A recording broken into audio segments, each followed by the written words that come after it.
Test നടത്തിയായിരുന്നു. അതിനകത്ത് nursing ആണ് എനിക്ക് പ്രിഫറൻസ് തന്നത്. അപ്പൊ കേരളത്തിൽ അഡ്മിഷന് സാധ്യത ഉണ്ടോ എന്ന് അറിയാനായിട്ടല്ലേ? ഓക്കെ. കേരളത്തിൽ നമുക്ക് എത്ര ശതമാനം മാർക്കുണ്ട്? 85% മാർക്കുണ്ട്. 85% മാർക്ക് കേരളത്തിൽ കഴിഞ്ഞ വർഷത്തെ ഒരു എന്താ പറയുന്നത് വെച്ചിട്ടാണെങ്കിൽ കേരളത്തിൽ അഡ്മിഷൻ എടുക്കാൻ കുറച്ച് പാടാണ്. കാരണം എന്ന് വെച്ച് കഴിഞ്ഞാൽ അഡ്മിഷൻ കിട്ടാൻ പാടാണ്. മാനേജ്മെന്റ് കോട്ടയിൽ നമുക്ക് വേണമെങ്കിൽ കേരളത്തിൽ അഡ്മിഷൻ എടുക്കാൻ പറ്റും. ഓക്കെ.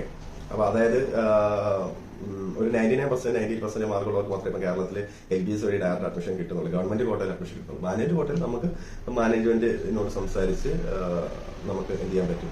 അഡ്മിഷൻ എടുക്കാൻ പറ്റും. മാനേജർ സീറ്റിൽ അഡ്മിഷൻ എടുക്കാൻ പറ്റും. കേരളത്തിൽ 85% എന്ന് പറഞ്ഞു കഴിഞ്ഞാൽ വലിയ പാടാണ്. ഇപ്പൊ ഈ വർഷത്തെ ഈ ട്രെൻഡിനനുസരിച്ച് അതിപ്പോ കഴിഞ്ഞ വർഷം കൊണ്ടൊക്കെ ഉണ്ടായിരുന്നു, നമുക്ക് മാർക്ക് കിട്ടുമായിരുന്നു. പക്ഷെ ഇപ്പൊ ട്രെൻഡിനനുസരിച്ച് പോകുമ്പോൾ 85% ഒരു കുറവ് മാർക്കാണ്.